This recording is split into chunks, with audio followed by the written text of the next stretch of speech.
जहां हनुमान जी महाराज ने कथा को कहना प्रारंभ किया तो गोस्वामी जी महाराज कहते हैं, सुनत ही सीता कर दुख भागा। जानकी जी का जितना दुख था वो सारा की सारा दुख समाप्त हो गया मात्र कथा को सुनकर के।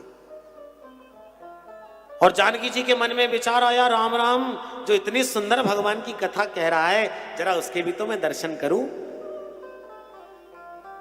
हनुमान जी महाराज कहते, माता जी कथा कहने वाला कथा केवल कथा ही सुंदर है, कथा कहने वाला तो निरा बंदर है।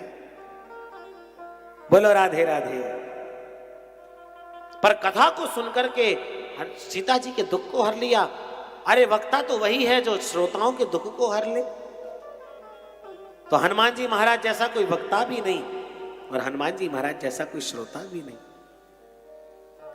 आज नैमिषारण्य की पावन भूमि पर 88,000 श्रोता समुदाय विराजमान है। शौनक आदि 88,000 ऋषियों ने आज सूत जी महाराज से हाथ जोड़ करके विनम्र निवेदन करते हुए प्रार्थना की। कहने लगे, महाराज अज्ञान ध्वांत विध्वंस कोटि सूर्य समप्रभा सूताख्या हि कथा सारम माम कर्ण रसाय। हे प्रभु, हम लोगों का हृदय अज्ञान के घोर अंधकार से व्याप्त है। इस संसार के त्रिभुवन के अंधकार को दूर करने में तो सूर्य भगवान की किरणें समर्थ है महाराज, परंतु हमारे हृदयगत अंधकार को सूर्य भगवान की किरणें दूर नहीं कर सकती। तो हमारे हृदय में जो घोर अंधकार भरा हुआ है, इस घोर अंधकार को दूर करने का कोई उपाय बताइए। बहुत सारे प्रश्न ऋषियों ने यहां पर किए। एक बार प्रेम से कहो श्री राधे। अब देखो, आप लोग 7 दिन भगवान की कथा को बैठ करके सुनेंगे तो 3-4 चीजों का जरा आपको विशेष ध्यान रखना है। पहला तो यह ध्यान रखना है कि कथा में 2 विघ्न बहुत ज्यादा आते हैं। कौन से? पहला विघ्न तो आता है श्रीमती निद्रा देवी का। जहां भगवान की कथा शुरू हुई, सोई घुर्राटे बजना शुरू। एक बार तो हम जगह गांव में कथा कहने गए तो एक माता जी आखिरी दिन हम मंच पे आकर के कहने लगी, महाराज जी मैंने हजारों भागवत सुनी अपने जीवन में, पर जो कथा तुमसे सुनने को मिली, जो कथा की आनंद की प्राप्ति तुम्हारी कथा में हुई, आज तक कहीं नहीं मिली। तो मुझे अपने आप में बड़ा प्रसन्नता हुई। तो मैंने पूछा, आपने क्या देखा माता जी मेरी कथा में? आपको ऐसा क्या अच्छा लगा जो आप मेरी इतनी तारीफ कर रही हैं?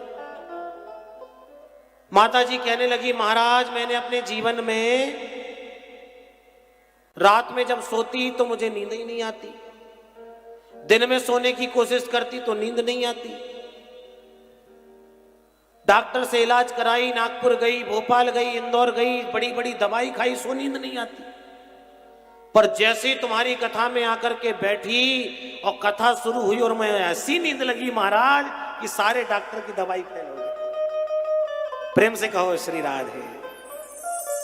मैंने कहा, माता जी आपने किसी चीज में हमें पास तो किया। तो कथा में तो नींद आना निश्चित है, क्योंकि कथा मैया है और मैया की गोद में जो नींद आती है वो कहीं नहीं आती। तो हम लोग कथा मैया की गोद में बैठे हैं तो सबसे पहला विघ्न आता है निद्रा देवी। कुंभकर्ण की पत्नी है ये।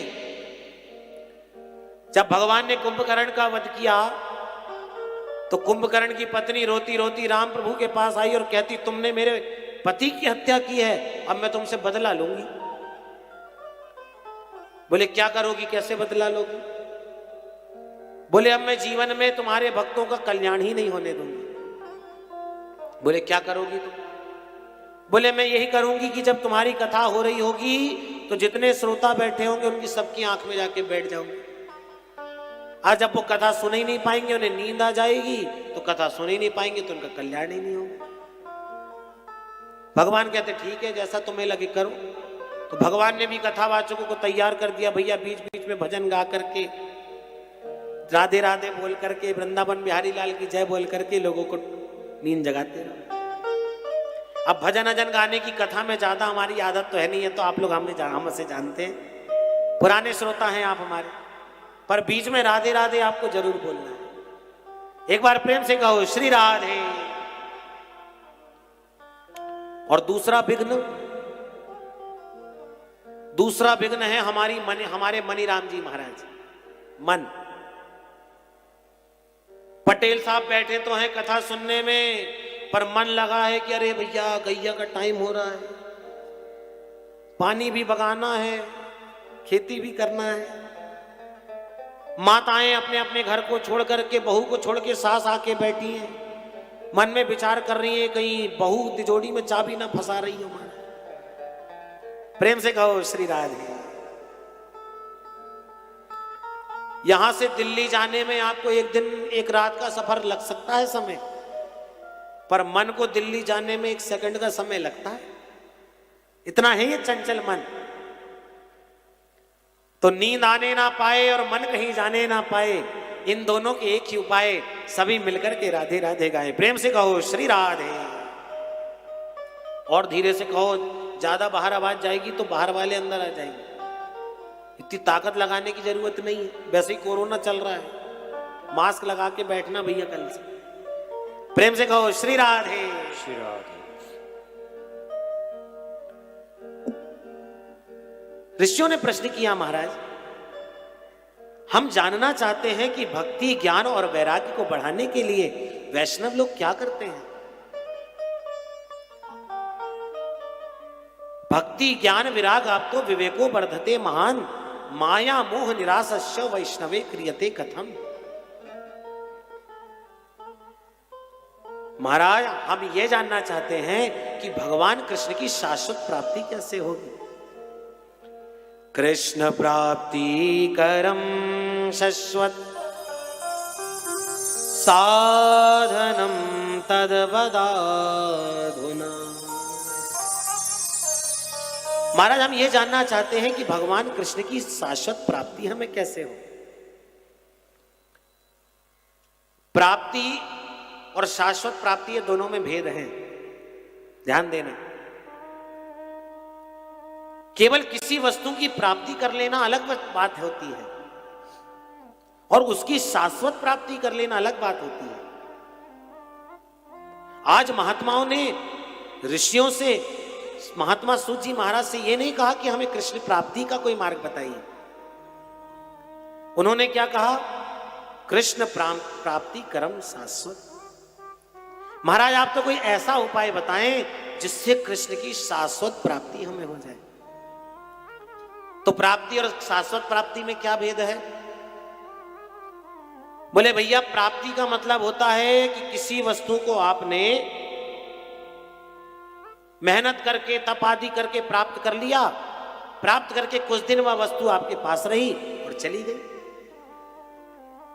या कृष्ण की प्राप्ति का मतलब यह होता है कि आपने वन में जाके तपस्या करी, भजन किया, स्मरण किया और भगवान प्रसन्न होकर आपको दर्शन दे दिए और अंतर ध्यान हो गई, ये हो गई प्राप्ति। परंतु आपने पुनः मेहनत करी, तपस्या की, त्याग किया और इतना सब करने के बाद जब भगवान प्रसन्न हो गए और प्रसन्न होकर के भगवान ने अपने चरणों में, अपने गोलोक में आपको निवास दे दिया, वो भगवान की हो गई शाश्वत प्राप्ति। तो ऋषि कहते हैं हमें ऐसे दर्शन नहीं चाहिए कि प्रकट हुए दर्शन दिए और चले गए। हमें तो ऐसा दर्शन चाहिए महाराज जो हमारे साथ भगवान को प्राप्त करके शाश्वत प्राप्ति हमें हो जाए। हमें ऐसी प्राप्ति चाहिए जिससे गोविंद निरंतर आजीवन हमारे संग रहे। ऐसी कोई कृपा करने की हम पे कृपा करें। महात्मा कहते हैं महाराज इस संसार में सबसे दुर्लभ है चिंतामणि। यदि किसी व्यक्ति को चिंतामणि मिल जाए तो चिंतामणि का यह चमत्कार होता है कि जो वस्तु का चिंतन उसके सामने आप करोगे वह वस्तु आपको प्रदान कर देगी। उससे भी बड़ा होता है कल्प वृक्ष। उस कल्प वृक्ष के नीचे बैठ करके आप जिस वस्तु की कल्पना करोगे वह वस्तु आपको मिल जाएगी।